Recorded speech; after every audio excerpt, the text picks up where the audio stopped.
الحمد لله رب العالمين والصلاة والسلام على سيد المرسلين أما بعد فأعوذ بالله من الشيطان الرجيم بسم الله الرحمن الرحيم پڑھیے الصلاة والسلام عليك يا رسول الله وعلى آلك وأصحابك يا حبيب الله الصلاة والسلام عليك يا نبي الله وعلى آلك وأصحابك يا نور الله. درود پاک کے بے شمار فضائل و برکات ہیں، بہت ساری احادیث فضائل درود پاک کے فضائل کو ہم سنتے رہتے ہیں. آج ایک ایسی حدیث ہے جس میں درود پاک کی اہمیت تو پتہ چلے گی، لیکن یہ بھی اندازہ ہوگا کہ درود نہ پڑھنا یہ کتنی بڑی بدبختی اور کتنی بڑی محرومی کا سبب بن سکتا ہے. بلکہ سچی بات یہ کہ ایک ہی حدیث ایسی ہے جو میں بیان کرنی ہے کہ اگر میں بیان کے کچھ اور بیان نہ بھی کروں تو یہ ایک حدیث اور اس کے تحت اتنی باتیں ہو سکتی ہیں کہ پورا بیان ہی اس میں کمپلیٹ ہو سکتا ہے. حدیث بات یہ ہے کہ سرکار دو عالم صلی اللہ علیہ وسلم نے فرمایا کہ جس نے ماہ رمضان کو پایا اور اس کے روزے نہ رکھے وہ بدبخت ہے. رمضان بھی ملا اور روزے بھی نہ رکھے. ٹھیک ہے، روزے نہ رکھنے کی جو اجازتیں ہیں، بیمار کو، مسافر کو یا دیگر شہریوں کو الگ بات ہے. اختتامات ہیں، روزے رکھ سکتا ہے اور نہیں رکھا. آقا علیہ السلام فرماتے ہیں بدبخت جس نے اپنے والدین یہ دونوں میں سے کسی ایک کو پایا اور ان کے ساتھ اچھا سلوک نہ کیا وہ بدبخت ہے. اور آقا نے فرمایا کہ جس کے پاس میرا ذکر ہوا اور اس نے مجھ پر درود نہ پڑھا وہ بھی بدبخت ہے. اب یہ سمجھنے والی بات ہے، بدبخت کون کہہ رہا ہے؟ جس نے وقت جگانے ہیں، جس نے نصیر جگانے ہیں، جس نے بھاگ جگانے ہیں. مگر وہی کہہ دے کہ یہ بدبخت ہے تو اس شخص کی بدبختی کا عالم کیا ہوگا؟ آقا علیہ السلام ہی ناراض ہو جائیں تو کس سے جا کر شفاعت کی خیرات لیں گے؟ یہ تین باتیں بڑی اہم ہیں. رمضان آنے والا ہے، روزے رکھنے ہیں انشاءاللہ. کبھی بھی روزہ نہ رکھنے کا تو کانسیپٹ ہی نہیں ہونا چاہیے ہمارے ذہن میں. روزہ مسلمان کیسے نہیں رکھ سکتا بھائی؟ کچھ بھی ہو جائے وہ الگ. میں دوبارہ کہہ دیتا ہوں کہ جو اجازتیں ہیں وہ الگ بات ہے، لیکن خامخواہ روزے قضا کر رہے ہوتے ہیں اس کی بالکل اجازت نہیں. پھر فرمایا کہ ماں باپ کے ساتھ اچھا سلوک نہ کیا وہ بھی بدبخت ہے. ساری دنیا میں بے شک لوگ کہیں کہ بڑا لکی ہے، بڑا کاروبار ہے، بڑا نام ہے، بڑا وقت والا ہے، اگر ماں باپ ناراض ہے نا تو وہ بدبختی ہے. اور یاد رکھیے گا جس کے ماں باپ ناراض اس سے اس کا رب ناراض، جس سے اس کے ماں باپ راضی اس سے اس کا رب راضی. یہ فارمولہ یاد رکھنا. اور جس سے رب راضی اس سے سب راضی. ہاں، اگر واقعی ترقی کرنی ہے نا، واقعی دنیا اور آخرت کی برکتیں حاصل کرنی ہے تو اپنے ماں باپ کو راضی رکھنا، انہیں ناراض نہ ہونے دیں. اور دوسرے نمبر پر فرمایا جس کے پاس میرا ذکر ہو اور مجھ پر درود نہ پڑے. اب یہ بڑا مسئلہ ہے. پورا دن گزر جاتا ہے لوگ درود نہیں پڑھتے، پورا مہینہ گزر جاتا ہے درود نہیں پڑھتے. ایسا اپنی روٹین میں، اپنے کس ٹائم ٹیبل میں روزانہ درود ٹائم شامل کریں، انشاءاللہ اس کی برکتیں ملیں گی. آئیے مل کر محبت کے ساتھ باواز درود پاک پڑھ لیں. صلو علی الحبیب. اے پیارے پیارے عاشقان رسول، الحمدللہ ایک مرتبہ پھر ماہ غفران آنے والا ہے. چند دنوں بعد اعلان ہوگا بارے میں قرآن مجید فرقان حمید میں کس خوبصورت انداز میں ایک گویا اناؤنسمنٹ کیا گیا ہے، ایک اعلان کیا گیا ہے. چنانچہ قرآن پاک کے دوسرے پارے سورہ بقرہ آیت نمبر 185 میں اللہ فرماتا ہے شہر رمضان الذی انزل فیہ القرآن هدى للناس وبينات من الهدى والفرقان فمن شهد منكم الشهر فليصم.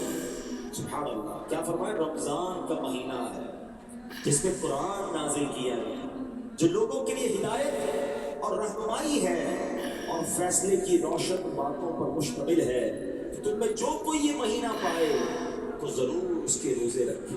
یہ آیت نمبر 185 سورہ بقرہ پارہ نمبر 2 کا ایک حصہ ہم نے سنا. یہ پوری آیت نہیں ہے، اس کا ایک پارٹ ہے. اس آیت کریمہ میں رمضان کا تعارف پیش کیا گیا. فرض روزوں کے لیے ایک مہینہ مخصوص ہے اور مبارک مہینہ ماہ رمضان ہے. بھائیوں بہنوں کرو سب نیکیوں پر نیکیاں، پڑ گئے دوزخ پہ تالے، قید میں شیطان ہے. سبحان اللہ. رمضان پا لینا، رمضان مبارک کی بابرکت مقدس منور گھڑیوں تک پہنچ جانا، یہ بہت بڑی سعادت ہے. بہت ہی بلند مرتبہ صحابی. رمضان کی اہمیت کو سمجھیے گا. رمضان کے روزوں کی اور عبادت کی جو اہمیت ہے نا، کمال کی حدیث اور بہت خوبصورت واقعہ سنانے جا رہا ہوں. ایک صحابی حضرت طلحہ بن عبید اللہ رضی اللہ عنہ فرماتے ہیں کہ ایک مرتبہ دو شخص بارگاہ رسالت میں حاضر ہوئے اور دونوں نے کلمہ پڑھا اور درجہ صحابیت کے مرتبے پر پہنچ گئے، یعنی دونوں صحابی ہو گئے. اب اس میں ایک جو تھا نا بھائیوں کا، ایک صحابی جو تھے وہ بڑی عبادت کرتے تھے، بڑی ریاضت کرتے تھے، بڑے نوافل پڑھتے تھے، اور اس کے کچھ عرصے بعد انہوں نے ایک جہاد میں شرکت کی، غزوے میں شرکت کی اور اس میں شہید بھی ہو گئے. اچھا، اس کے ایک سال کے بعد دوسرے بھائی کا بھی انتقال ہو گیا. دوسرے صحابی تھے، ان کا بھی انتقال ہو گیا. اچھا، اب کیا ہوا کہ حضرت طلحہ رضی اللہ عنہ فرماتے ہیں کہ میں نے ایک رات خواب میں دیکھا کہ کیا دیکھتا ہوں کہ جنت کے دروازے پر کھڑا ہوں. یہ دونوں صحابی رسول رضی اللہ عنہ مجمعین جنت کے دروازے پر کھڑے ہیں.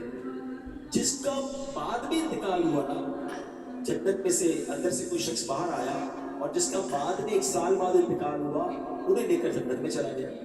تھوڑی دیر ہوئی تو پھر وہ باہر آیا، اور جو صحابی شہید ہوئے تھے، زیادہ عبادت کرتے تھے، ایک سال پہلے انتقال ہو گیا تھا، ان کو لے کر جنت میں چلا گیا.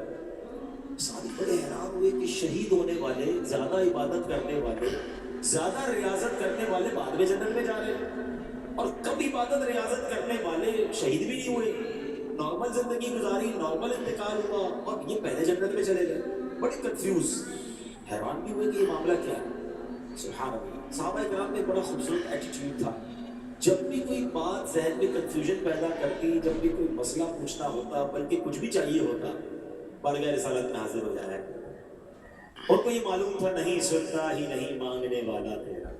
آقا کے پاس آ کے عرض کرتے کہ حضور یہ ماجرا کیا ہے؟ شہید ہونے والا بعد میں اور نا شہید ہونے والا پہلے جنت میں چلا گیا. اب جو نبی پاک نے جواب ارشاد فرمایا نا، وہ سنیے گا. اللہ کے حبیب علیہ السلام فرماتے ہیں کہ کیا یہ دوسرے صحابی ایک سال زیادہ زندہ نہیں رہے؟ جی حضور، ایک سال زیادہ زندہ رہے. تو کیا اس نے شہید ہونے والے کی نسبت، کیونکہ مسلمان تو ساتھ ہی ہوئے تھے، شہید ہونے والے کی نسبت ایک سال رمضان کے زیادہ روزے نہیں رکھے؟ ہاں، روزے تو ایک سال زیادہ رکھے. فرمایا کیا اس نے وفات پانے والے صحابی سے زیادہ سجدے نہیں کیے؟ ہاں، سجدے بھی زیادہ کیے. پیارے آقا علیہ السلام نے فرمایا بس اسی وجہ سے ان دونوں کے درمیان زمین و آسمان کا فرق ہے. اللہ، یہ بات بڑی سمجھنے والی. ہاں، یہ بات بڑی سمجھنے والی ہے. یہ درازی اوپر بہت بڑی سعادت ہے، مگر سعادت پتہ کس کے لیے؟ اگر سمجھیے گا، وہ شخص جس کی عمر لمبی ہو اور نیکیاں بھی زیادہ ہوں، اس کے تو وارے نہیں آ رہے. اگر وہ بندہ جو گناہوں میں پڑا ہوا اور اس کی لمبی عمر بھی ہے، وہ پھنس گیا نا. اس کی تو پھر روز ہی گناہ پڑ رہے ہیں، نماز روز ہی قضا کر رہا ہے، اس کی لمبی عمر اس کے لیے مشکل بن رہی ہے. جتنا جی رہا ہے اتنے گناہ کر رہا ہے. مگر خوش نصیب وہ ہے جو جی بھی رہا ہے، روز 5 وقت کی نماز بھی پڑھ رہا ہے، ہر رمضان میں روزے بھی رکھ رہا ہے، ہر سال اپنی زکات بھی دے رہا ہے. اللہ توفیق دے تو حج بھی اور عمرے بھی اور نیکی کے کام کر رہا ہے. اس کی لمبی عمر اس کے نامہ اعمال میں نیکیوں میں اضافے کا سبب بنتی ہے. وہ اللہ سے دعا کرتے ہیں کہ اللہ نیکیوں والی، عافیت والی، روزوں والی، سجدے والی لمبی عمر عطا کر. اب وہ سوچے کہ جس کی عمر تو ہے، 50 سال کا ہو گیا ہے، وہ 40 سال کا ہو گیا ہے، وہ 60 سال کا، نمازیں ہیں کہ نہیں، روزے ہیں کہ نہیں، سجدے ہیں کہ نہیں؟ کہیں ایسا تو نہیں کہ ہر گزرنے والا دن. سمجھو میری بات، ایکچولی لوگ برتھ ڈے مناتے ہیں، بڑی خوشیاں مناتے ہیں، بھائی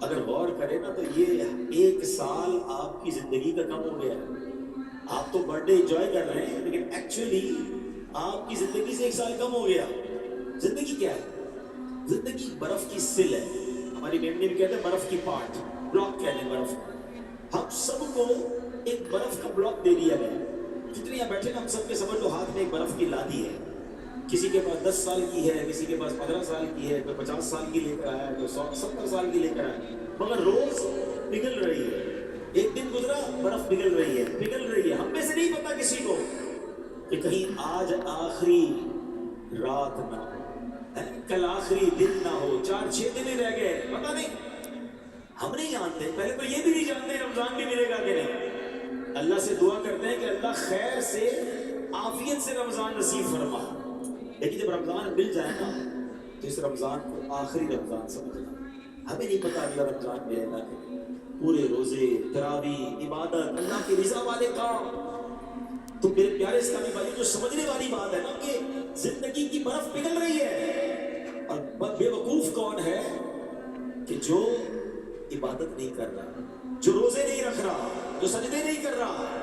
تو ہمیں یہ بات سمجھنی ہے کہ دن گزر رہے ہیں، میں تو موت کے قریب ہو رہا ہوں. دنیا میں کیا ہوتا ہے؟ بچے بیٹھے، اسٹوڈنٹس بیٹھے، جیسے جیسے آپ کا امتحان قریب آتا ہے ٹینشن بڑھتی ہے، تیاری بڑھتی ہے. یار اب جو 4 دن رہ گئے، 5 دن رہ گئے، 15 دن رہ گئے، اور تیاری، ٹیوشن، نائٹ کلاسز. کیوں بھائی اتنی تیاری کیوں؟ یار پورا سال نہیں پڑھا، امتحان سر پہ آ گیا. ہر گزرنے والا دن تو موت قریب آ رہی ہے. پھر ہمیں کیا کرنا چاہیے؟ ہمیں بھی تیاری کرنی چاہیے. بہرحال میرے پیارے اسلامی بھائی بات سمجھنے والی، اس حدیث میں سمجھا دیا ہمیں کہ اس کی زندگی 1 سال زیادہ ہو گئی، وہ شہید سے پہلے جنت میں چلا گیا. ہم اللہ سے دعا کرتے ہیں اللہ طویل زندگی بھی دے اور نیکیوں والی زندگی بھی عطا. اب پیارے اسلامی بھائیوں، ماہ رمضان آنے والا ہے. کیا خوبصورت کلام کے اشعار ہیں کہ میں رمضان المبارک پاؤں، روزے سارے رکھ پاؤں، تو رکھ زندہ سلامت، ماہ رمضان آنے والا ہے.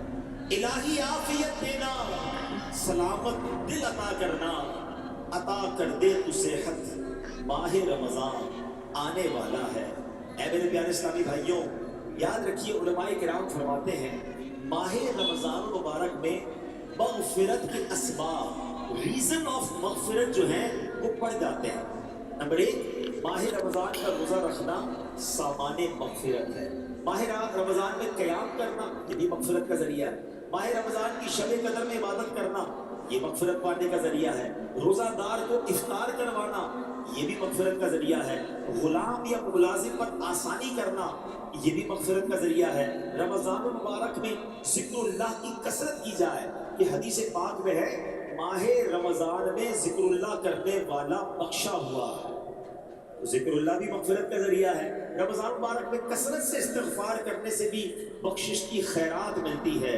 اللہ اکبر. ذرا سوچئے اتنے سارے ریزن، اتنے سارے اسباب ہیں ماہ رمضان میں، یعنی رمضان کو ہمیں بخشوانے آ رہا ہے، ہم پر مہربانی کی جا رہی ہے، ہمیں چانس دیا جا رہا ہے کہ اے میرے گناہگار بندو وہ مہینہ آنے والا ہے کہ تمہاری بخشش کے لیے ہے. تو ہمیں ماہ رمضان میں خوب عبادت کرنی ہے.